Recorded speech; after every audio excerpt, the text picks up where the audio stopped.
episode 19. Today, we're going to be talking about how to shift your mind state from thinking like an employee to thinking like an owner. And so, let's start it off here with uh, just getting into that entrepreneurial mind state. So, if you're listening to this podcast or watching my clips, obviously you're interested in becoming an entrepreneur at least. And if you have that interest, then you definitely want to make sure that you foster it into a actual drive and motivation, because just wanting to be an entrepreneur is never going to be enough.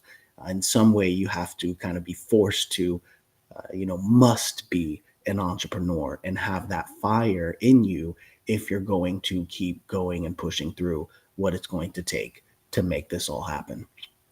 So that mindset of wanting to be an entrepreneur is typically going to be opposite of an employee. Being an employee is definitely something that's more safe, and it's definitely something that has a lot less stress. And I don't just mean stress of being an entrepreneur as far as not knowing where your next paycheck is going to come from necessarily and having that financial security. That's a lot of stress. And that's the stress that most people think about when they think about being an entrepreneur. There's benefits, there's risks, and obviously one of the biggest risks is having money to put food on the table, because that's not guaranteed as an entrepreneur as to where it is basically guaranteed as an employee, depending on where you work. So, you know, the stress that nobody really, not that nobody, but that a lot of people don't necessarily think about, is the stress of making the actual decisions. Because as an employee, you're not ultimately responsible for the consequences of your decisions. Your boss may be, your work may be. Obviously, it's something that may go on your resume, but how many jobs actually reference previous jobs nowadays? Anyways, typically jobs don't even call the last place that they worked on, that they worked at. So, ultimately, the decision making, I believe, is probably a lot more stressful than even figuring out how you're going to put food on the table as an entrepreneur. So that's definitely something we want to talk about today. The shift from an employee to an entrepreneur is not just about saying, hey, I'm going to take my chances. Maybe I have a nest egg put away and I'm going to use that to take my chance to be an entrepreneur. Because I know one of the biggest challenges is, putting food on the table in the meantime before I can make that work. There's a lot of stress that comes from being the boss or a business owner that doesn't necessarily have anything to do with continuing to get a paycheck. And so you have to shift that employee mind state. And I think one of the biggest parts of that is being held accountable and knowing that you have no excuses, you have no one to blame anything on, and you essentially have, the buck stops with you. In my opinion, one of the worst things an owner, entrepreneur can do is make excuses, because you're at the top. So the only way to make excuses and put things onto other people is to put them onto your employees, which is absolutely incorrect. It's never your actual employee's fault. It's always your fault as the business owner. It always comes down to you. So I think the most negative thing that can happen to an entrepreneur is not taking responsibility, because when you are the business owner or the boss, the only way to shift blame is to blame the employees that you decided to bring on, that you decided to train. And so at the end of the day, it's just a reflection of you. So big mind state shift there from being an employee where you're almost not, responsible for anything necessarily. The buck doesn't typically stop with you on any particular thing, as opposed to being the owner entrepreneur where the buck stops with you on everything across the board. So there's a few different mind state shifts that happen there, going from an employee to an owner. And it's not just how to feed your family, it's also how to actually take responsibility and have the stress of knowing that there is no scapegoat. You can't sit around and complain about your employees that they, didn't do something that they were supposed to do, and that's why your business is in shambles. You hired them, you trained them, you can fire them, and it's your job to work around what is going on. And there's nothing more negative than a business owner, entrepreneur who blames everybody else for things, especially their employees. Very negative and unbecoming and irresponsible, in my opinion. And, as an employee, it's much easier to, put off not just the success of what you're doing onto somebody, but the directions. You can always just say, hey, I didn't know to do that, or I wasn't trained properly on doing that. I didn't know what I was supposed to do. These are all things that are perfectly reasonable excuses for a staff member to make, especially if you're not doing your job as an entrepreneur, as the, I guess not as an entrepreneur necessarily, but as the CEO or the owner, which typically most of us are, especially in our first businesses. So again, comes down to excuses, right? There is no excuse when you are at the top. And that is a big mind state shift that most people can't actually handle. And I think that cripples a lot of people, that they're not getting over that mind state shift to even, get to the next level. Because if your mind isn't in that place, then, no amount of sales and other staff that you hire, there's not going to be some magical person that you hire that all of a sudden knows, how to turn non-producing employees into producing employees, and knows how to train your whole team and staff, and all of a sudden make you into a successful entrepreneur and good manager. There's no magic button for that. There's no consultants that are actually going to come in and do that. I can't tell you how many times I've talked to people about, saying that I just need a consultant to come in and do this for me, or just set this up for me one time, or, a special person that specializes in this. At the end of the day, if your mind isn't in the right place to be a business owner, then it's, no amount of other people coming in is going to help that. So you got to get your mind in that place of, I'm the one that everything falls on, and it's all on me. And there's no excuses. You play like a champion.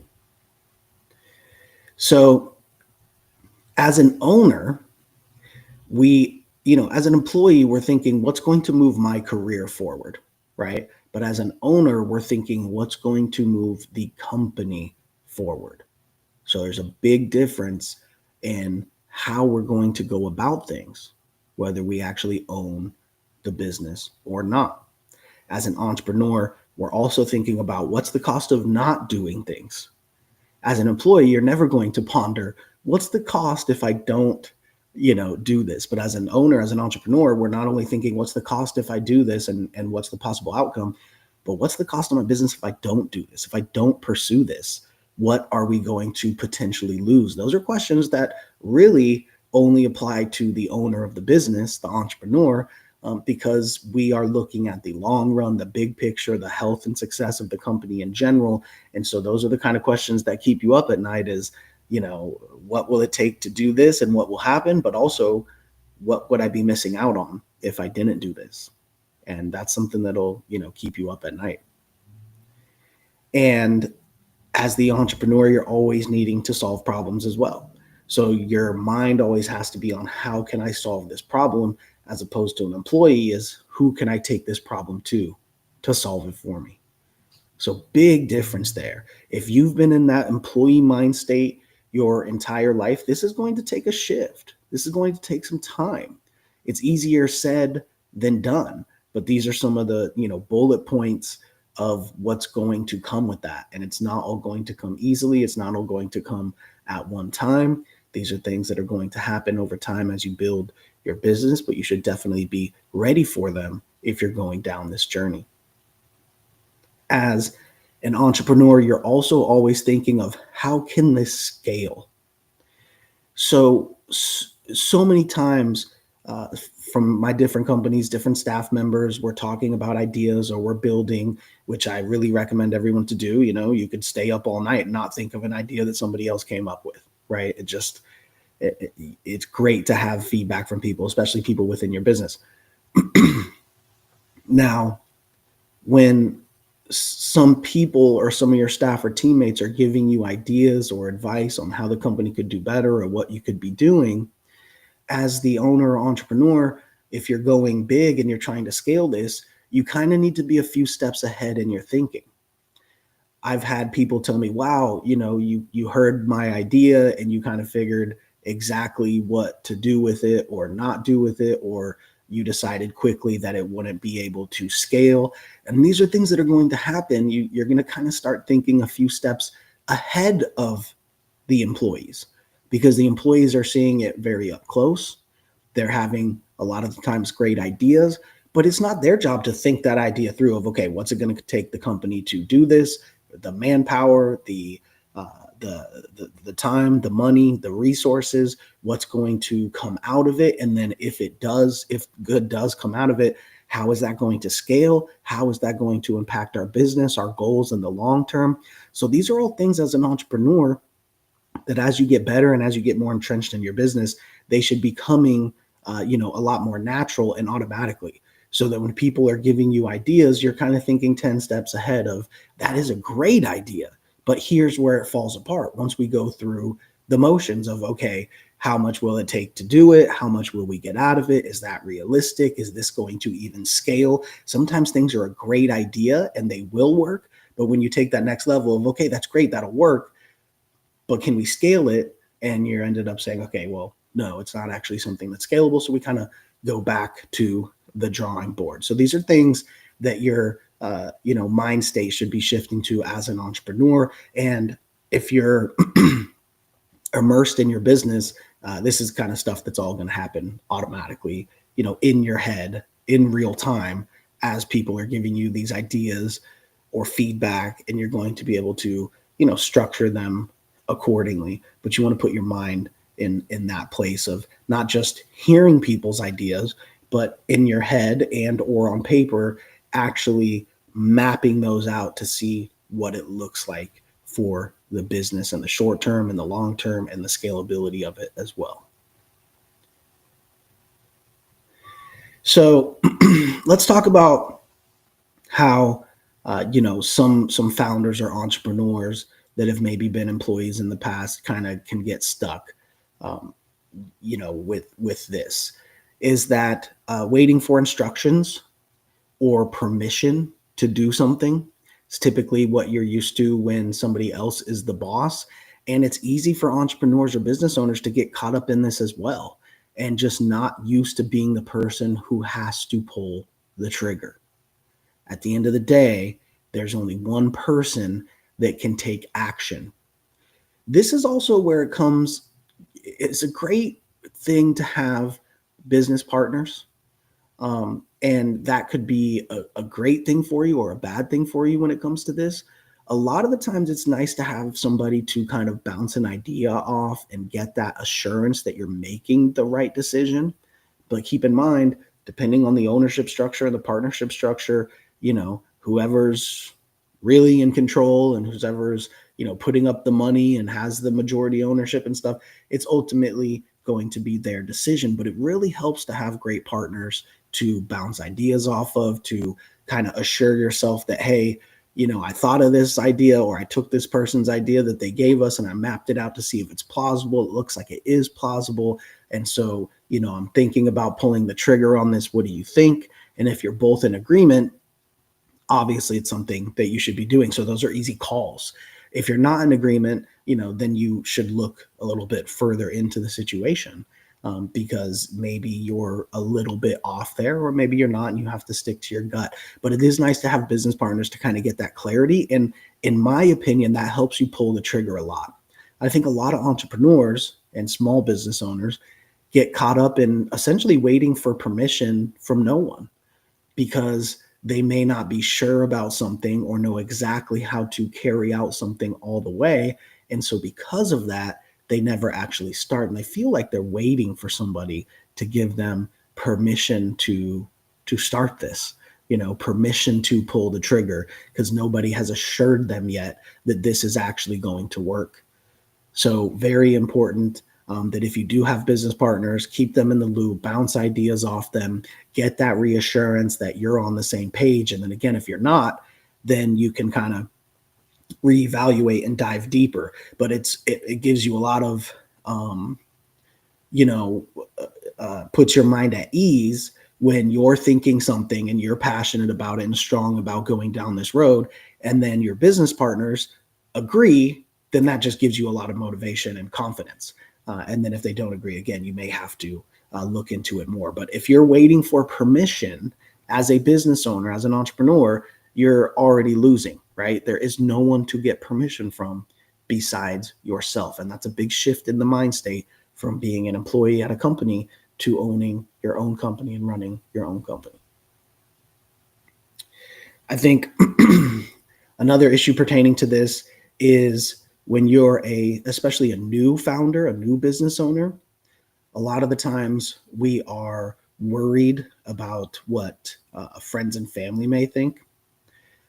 I think this is becoming an even bigger issue as being in business tends to correlate with also making some type of content or putting yourself out there. Maybe you don't necessarily have to make content, but you're putting yourself out there to your friends and family, because most of the time you're going to be at the very minimum promoting your business or talking about your business on your social media, which is your closest friends and family typically.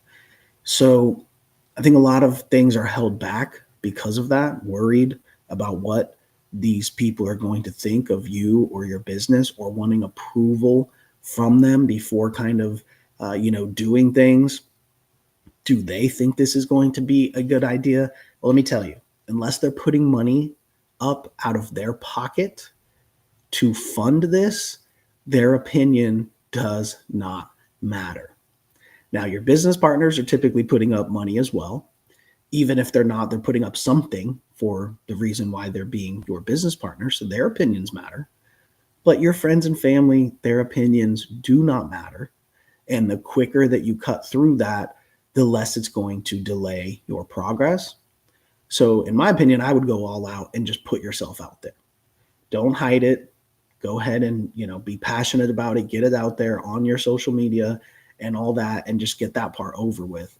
The fact of wondering what people are going to think about your business or what you're doing or your ideas, that's something that holds a lot of people up.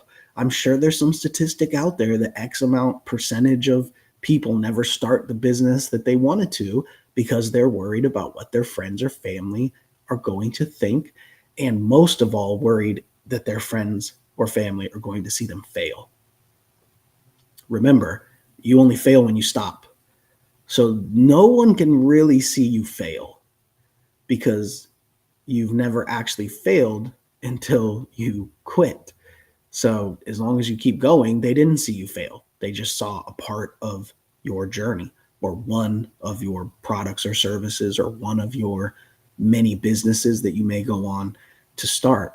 That doesn't actually define you as an entrepreneur or as a person. So don't look to your friends and family for assurance. Don't look to your friends and family as something that you need approval from or that you're trying to impress. Put what you're doing out there so that the people who want to support you in a positive way can. And if they're not supporting you in a positive way, don't worry what they think, because they're not actually funding your dream, putting money out of their pocket. That's really all that matters, is who's on board with you, who's putting in work with you and supporting the company, both with, sweat equity and financial equity. All right. So let's talk about some of the moments that this mind state shift really occurs as an entrepreneur, to go, okay, I'm in a whole different league now than when I was an employee. One of those first times is running your first payroll. That's really a time where it hits home of, okay, I'm responsible for these people's livelihood. And there's no excuse if I can't make payroll. There's no one to call if I can't make payroll. And so, absolutely hundreds of times I've personally covered payroll out of my pocket, not just in the beginning of businesses, but also while businesses are actually going. And sometimes when businesses are on their way down, this is what has to happen. That's also why being an entrepreneur, you could go from having millions of dollars to having none, because a couple bad months or a year at a business and you're putting in 50,000 a month of your own money to cover the payroll, you know money flies out the window, and it goes very quickly. You can very quickly go from being successful to being negative, because negative balance sheet, and even negative net worth personally, because you've had to dump it all into the business to cover payroll. That's really where the rubber meets the road, is payroll. Because vendors, a lot of times you can kind of push off, or services, they might get canceled and you're like, oh crap, we don't have that service this month. Maybe we won't be able to do things as fast, or whatever it is. But you'll survive technically, but you can't survive not paying people. They must be paid on time. There is no excuse for that. And so as an entrepreneur, you need to be ready to take that responsibility, to understand, when I'm hiring this person, I'm hiring them whether the company has the money to pay them or not, meaning that I must pay them if the company cannot. That needs to always be in your mind, because that's the fact. You cannot have people that work for you and hire them and not pay them when it comes time for payroll. And you also can't pay them late. Now, there's certain circumstances that happen sometimes. Maybe it's a accounting error or software, accounting software or whatever it is. But to not have the actual money to pay them when they're supposed to get paid is not okay as the business owner. And so any employee that you have, you must be in the state of mind that if the company doesn't have the money, that you personally can cover their payroll. And if you have too many people on staff to be able to personally cover the payroll, then you should really be looking at things and making sure there's a large surplus of cash in the company to be able to go there. Because even letting people go, you're typically not going to be able to do that fast enough once you hit that point. If you hit that point of there's not enough money in the company account to cover payroll, you're not going to be able to fire people fast enough to, catch up to that, right? You're still going to have to, for the next couple pay periods, put in your own money. So just make sure that that's on your mind always. Hiring somebody is a big responsibility. There's a lot of laws around it. It's very easy to be taken to court, to have wage theft claims. And these are things that carry large penalties for employers who commit wage theft, aka not paying people properly and on time. So there's a lot of protections when you're an employee. And the flip side of that is that there are no protections essentially when you are the owner of the business. All of the protection laws are to protect employees that are putting in their work and expecting to get paid by the company. The laws are there to hold the company responsible. So that's another thing when you have employees. Remember, you cannot retroactively claw back money. That's why you need to be on top of any employees that you have, because you need to make sure that their training is properly documented. You need to make sure that any infractions that happen are properly documented. You need to write up people for anything that they do incorrectly. And that way you have the documentation for when it comes time to let them go. And remember that no matter what they do, you can't take pay from what they earned previously. You can't say, hey, you did this and it was bad, so I'm not paying you for all of last month. It doesn't work like that.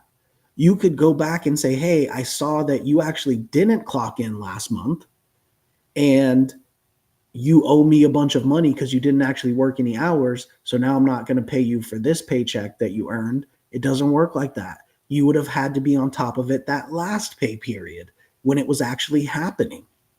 You cannot retroactively do clawbacks for people. You can't retroactively say, hey, you didn't do good work, and so I'm not, going to pay you, or whatever it is. Very important that in real time, you're monitoring your staff and their progress, and you're also documenting their progress and their activity, because at the end of the day, there is no going back later. It's on you as the entrepreneur. You're taking that loss. If you were not making sure that they're doing their job, at the end of the day, you're paying for nothing.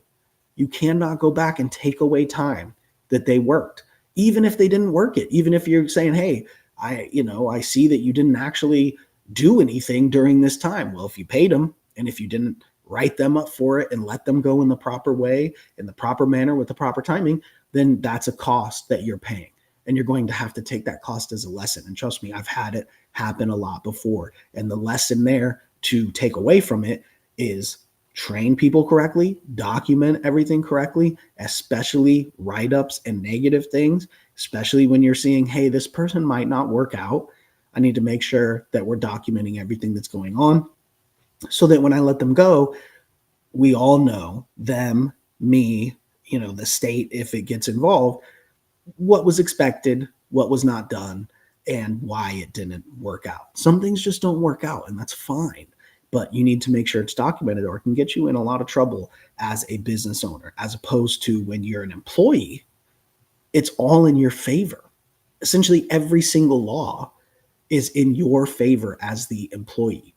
So when you're switching from being in an employee mind state to being in an entrepreneur mind state, remember, all of the laws and protections flip, and they are now all against you. And that's okay, because hopefully you're not maliciously doing anything wrong or trying to take advantage of anyone. So it's okay that that's the case. But what it does is it puts a lot more responsibility on you to make sure that you're properly training and properly documenting everything. There's nothing wrong with letting someone go if it's not working out, but you need proof of why it's not working out. And they should know why it wasn't working out along the way. You need to give everybody the proper chance. Don't just come back later and say, you've been doing everything wrong this whole time. Now I'm not paying you and you're fired. You need to let them know what they've not been doing right that whole time, and document it with write-ups and things like that, and they can do better. Not giving someone a chance to not do better is not being a good boss or an entrepreneur. You need to document these things and let them know, hey, you didn't do this correct. That's the only way you're going to get them to do it correctly, right? So, very important there. It's going to change from all of the laws are on your side as an employee to when you're the boss, all of the laws are against you. And there's, you don't need to be afraid of it, but you need to be aware of it and be aware that everything needs to be properly documented. As long as you're not doing anything malicious, you're going to be just fine, but you have to have documentation to show that. So very important. All right, let's go ahead and take some questions before we wrap it up here. You can always send me questions to my DMs at Kyle Hiersche or at Founding Without Funding. And we do stream this live on all the different platforms, so you can ask questions in the chat as well. Let's go through a couple questions that we have here. So Matt is asking, how do you know if you're still thinking like an employee even though you started a business? So how do you know you're still thinking like an employee even though you started a business? I would say that, if your mind isn't in the place that we're talking about, which is really being ultimately responsible for everything. If you're not, acting like you are responsible for everything and conducting yourself accordingly, then you're still kind of an employee. Now, also part of this is one of the books that I love that changed my life, which is called Build a Business, Not a Job.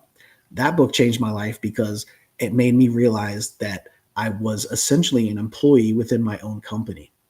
So yes, I was doing all of the roles as the owner and founder of the business, but I was also trapping myself within the business by not properly delegating, documenting, putting the proper training in place so that I could actually go on to do bigger and better things. So Matt, it kind of sounds like that may be the position that you're in of, you did start a business, but you still kind of feel like you're an employee. I think when I read that book, I had like 14 staff members, full-time staff members at my company. And I still was an employee trapped in my own business. So you can have a large business doing multi-millions of dollars per year and have, 10, 12, 14 staff members like I did at the time, and you can still be trapped as an employee in your own business. Now, would I rather be an employee in my own business than someone else's business? Of course, but I don't want to be an employee at all. I want to be an entrepreneur and I want to be a business owner. And to be an entrepreneur properly, you're going to need to make sure you're not a employee of your own business that's stuck within your business where only you can do these jobs, and so you're a slave to your day-to-day a job within your business. And in order to do that, definitely comes proper documentation, training, and delegating. So that's a great book to read. I think maybe that might help you a little bit there, Matt, is Build a Business, Not a Job. Great book there.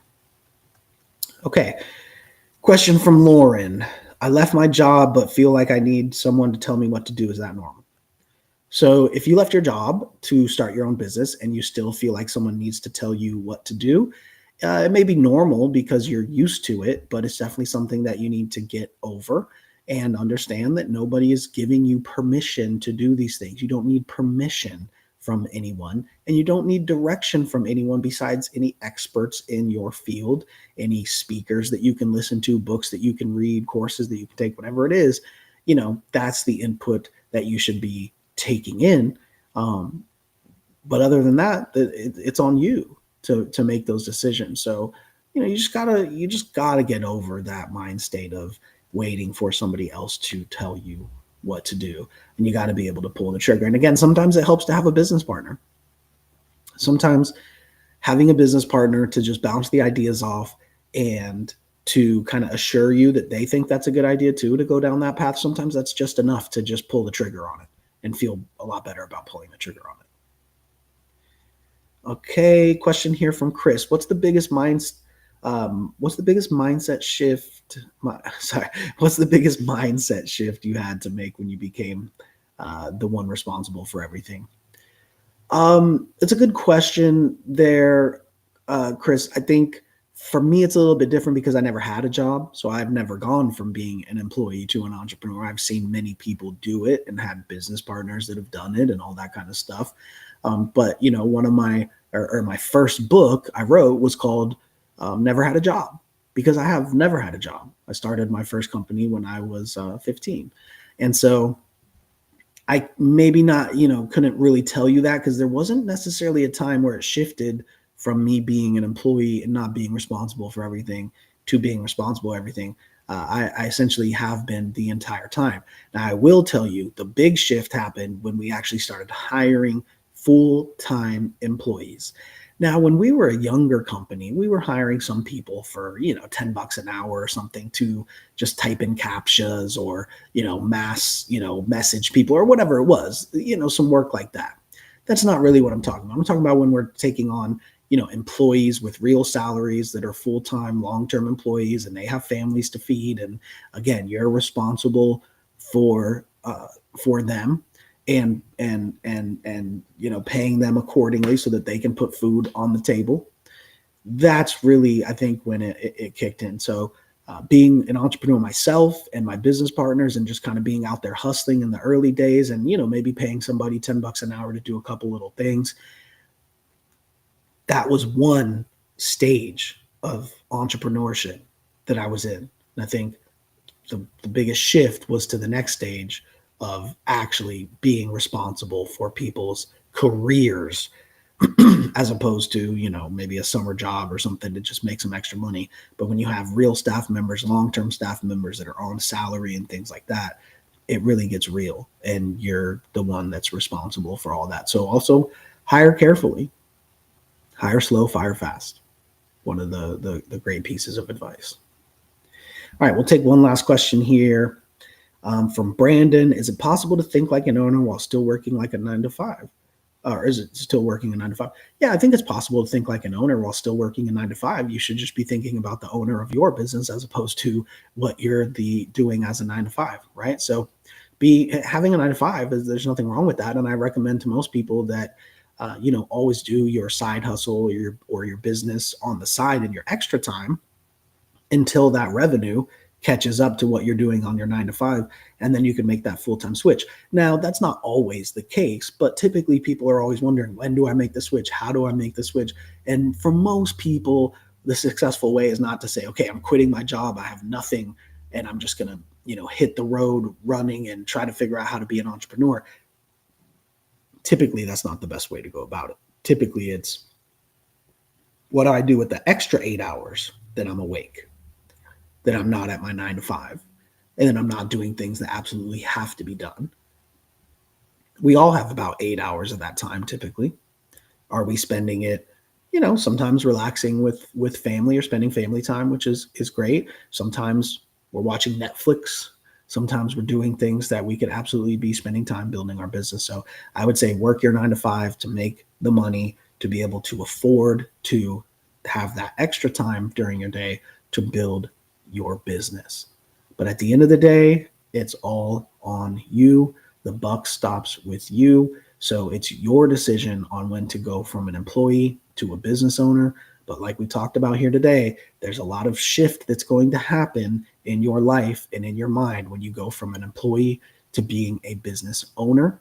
And one of the biggest ones is just that responsibility of making the correct decisions and also being responsible for people and their livelihood if you do have employees.